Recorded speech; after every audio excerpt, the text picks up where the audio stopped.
pie así a la brava, delante de la mamá le pregunta: ¿usted ha tenido relaciones sexuales? Imagínense cómo uno debe empezar a preguntarle si está saliendo con alguien, si sus amigas ya han tenido relaciones, si ellas tienen un tema con su pareja, si su pareja ya le ha propuesto o ya han pensado o lo han hecho. Entonces ahí sí entra directamente a la pregunta, y ojalá en un escenario inicialmente a solas, pero obviamente si hay una situación grave tendremos que romper esa confidencialidad posteriormente. Preguntas en espejo reflectivas, es usar como la respuesta de ellos para hacer una siguiente pregunta. Por ejemplo, ¿cómo te sientes en el colegio? ¿Estás aburrido? No, estoy como aburrido, sí, estás aburrido porque estás aburrido, o sea, va siguiendo uno la secuencia. Preguntas de insight, como de introversión, de sentimiento, de cómo te sientes con esto, en qué te sientes afectado, depende de cada situación. Resumir, porque a veces hay dos rollos, uno tiene que, pues el tiempo es limitado. Esto es un arte, hay que aprender también a jugar, a manejar el tiempo. Hay que fraccionar como los psicólogos o psiquiatras, o sea, más o menos como la historia psicológica larga, yo la voy haciendo por partes. Priorizar el problema, si llega más por un problema psicosocial ese día del examen físico y la historia médica probablemente no sea tan importante. Cuando llegan trastornos de conducta alimentaria sí me demoro más siempre, porque tanto lo orgánico en un momento es importante como lo psicosocial, pero hay que aprender también a optimizar y a manejar. Pedir aclaraciones cuando uno no entienda algo. Y ahorita sí ya, eso eran como los tips de entrevista para hacer la historia psicosocial y todo el abordaje con los adolescentes. La historia clínica, pues ya son cosas que las voy a pasar rápido, pero pues haciendo énfasis en algunos aspectos que son importantes ya para este grupo. Siempre en el motivo de consulta es importante tener en cuenta la versión tanto del adolescente como de los padres, a veces no coinciden. Mi mamá me trajo a la fuerza, yo estoy divinamente, yo no tengo nada. Y la mamá dice: a mí me preocupa que él está con malas amistades, que no está consumiendo algo, o que de pronto, o a veces dice la mamá que come mal, que come galguerías, y yo como divinamente. O sea, no solamente en el motivo de consulta, sino en el interrogatorio de algunos aspectos que hacemos ahí delante de la familia y del adolescente al tiempo. Antecedentes familiares, muy importante, todo lo que tiene que ver con el riesgo cardiovascular y metabólico, porque ya gracias a la epigenética se sabe que uno no, por el hecho que sus papás tengan hipercolesterolemia y la abuelita ya muerto de infarto a los 30 años, no necesariamente está condenado a seguir esa historia.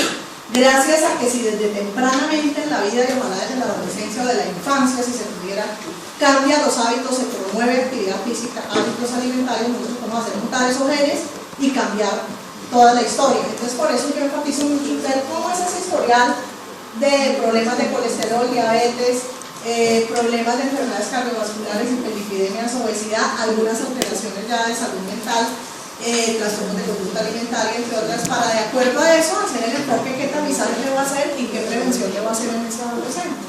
Doctora, si aún no le llegamos a un paciente que pues, con algún problema que no considera que debe remitirlo a donde lo remitimos. Ustedes como médicos de atención primaria, pues dependiendo de la problemática y dependiendo si es algo psicosocial, a un psicólogo, a un psiquiatra, y dependiendo de los recursos que cuentas en la institución.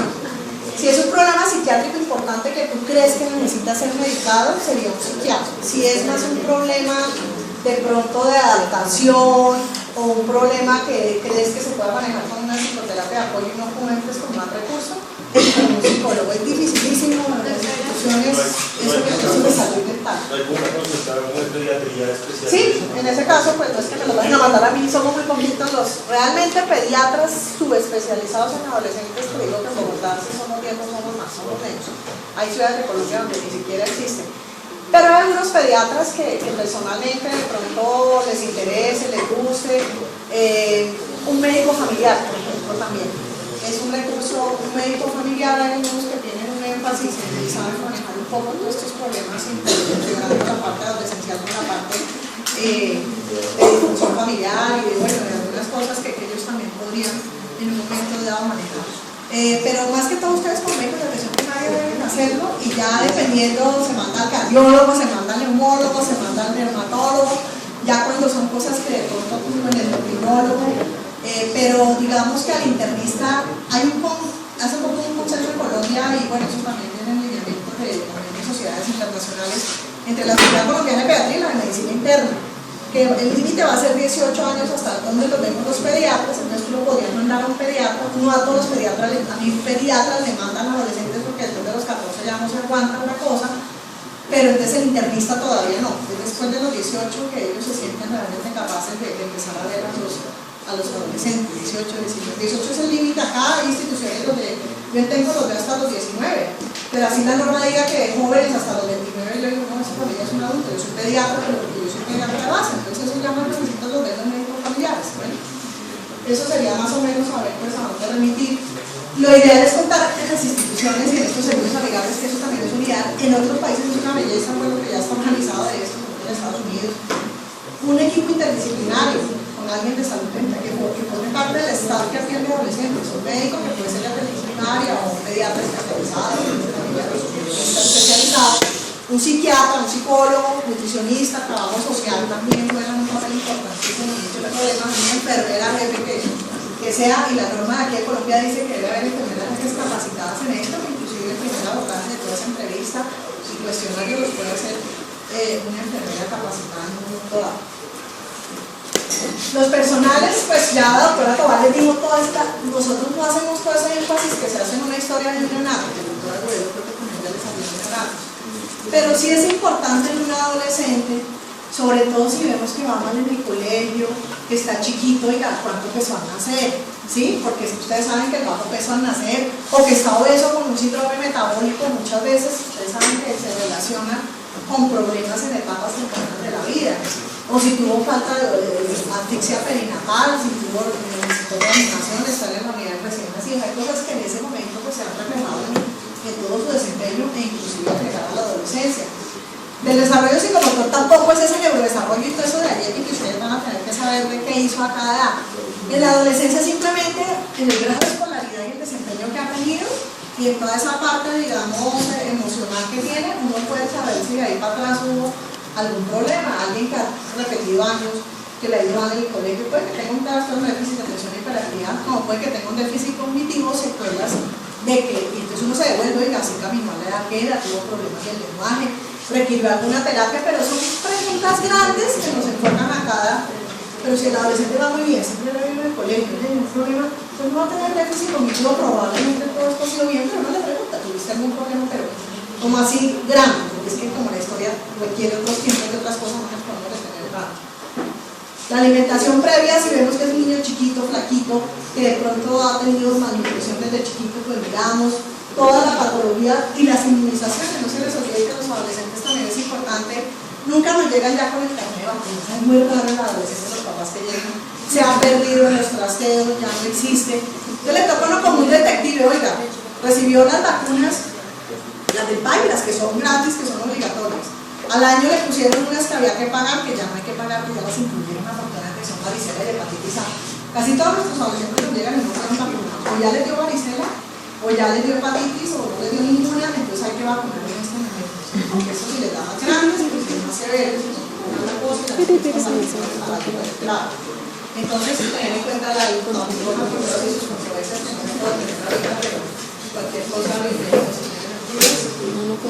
la revisión por sistemas, pues toda, pero hacer énfasis en unos eventos como son la visión, porque es que se recomienda, la miopía aparece más en esta edad, es una prevalencia relativamente alta por el estirón y el rápido crecimiento del globo ocular, es una patología visual prevalente, donde hay que hacer tamizaje, y la Academia Americana de Pediatría recomienda por lo menos un tamizaje de visual en cada una de las 3 etapas de la adolescencia en los que no tienen ningún síntoma. Los que tienen síntomas sí deben ser controlados y evaluados apenas consulta por eso y deben dar un seguimiento por lo menos una vez al año.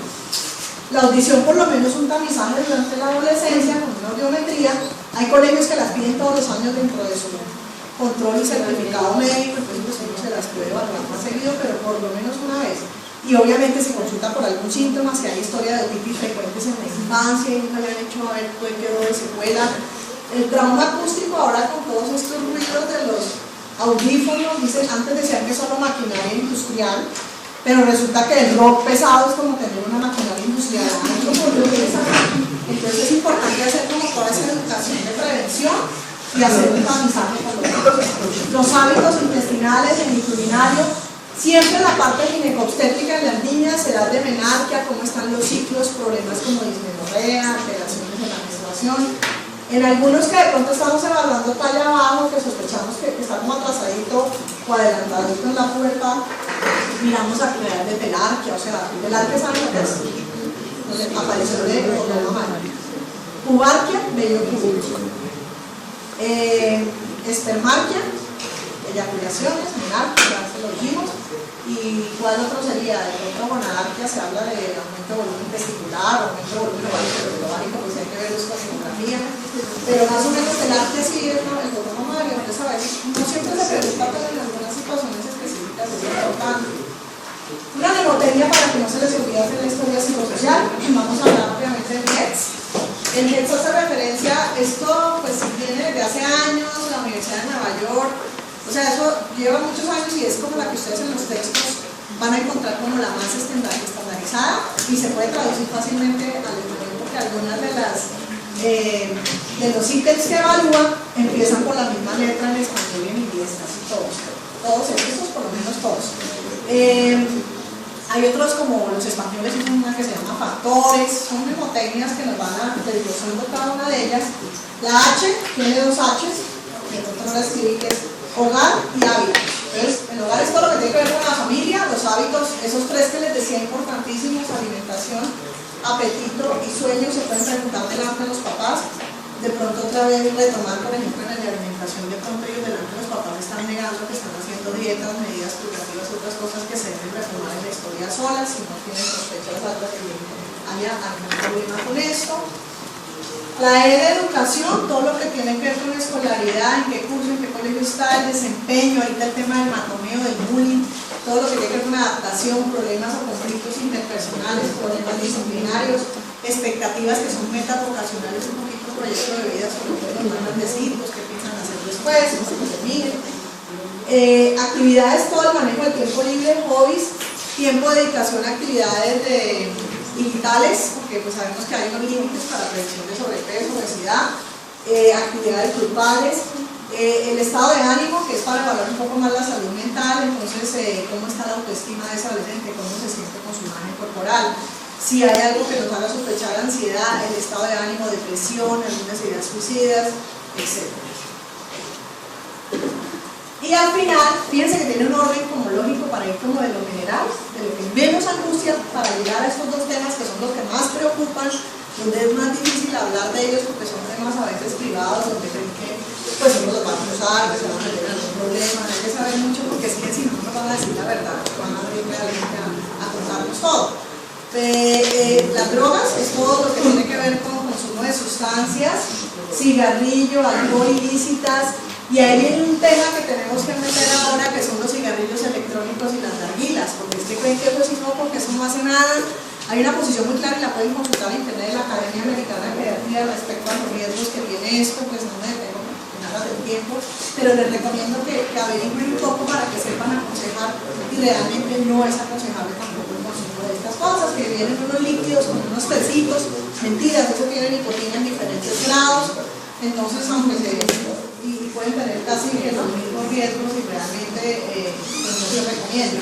Pero entonces ahí viene la edad de inicio de consumo, la frecuencia, y si ya hay dependencia de alguna sustancia, si es un consumo abusivo, dependiendo de la frecuencia, dependiendo de las reacciones que tenga, si lo hace solo o solamente con eventos sociales aislados y poco frecuentes.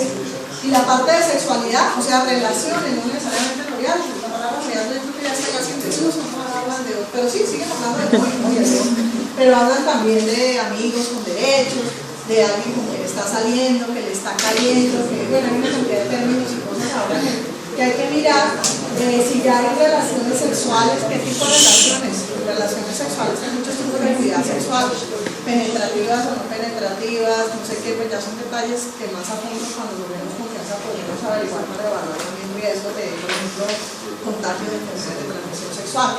La edad de inicio, número de compañeros, frecuencia de relaciones y uso de métodos anticonceptivos, antecedentes de abortos, embarazos o algunas que hayan tenido diagnóstico previo de IPS, o averiguar siempre en la revisión de sistemas cuando son sexualmente activos o así no sean sexualmente activos algunos síntomas que nos hagan sospechar una ITS, teniendo en cuenta que muchas de las ITS son asintomáticas también. El examen físico, ya entrando pues ya para la última parte, pues ya adelantamos un poco de lo de la batica, de respetar el pudor, de si esa acompañado o no, entonces de ese tema hablamos. Pero sirve porque va a detectar patologías no sospechadas, a veces no han consultado, por eso les dio pena decir que tenían una ginecomastia, pero no la detecté. Ay, sí,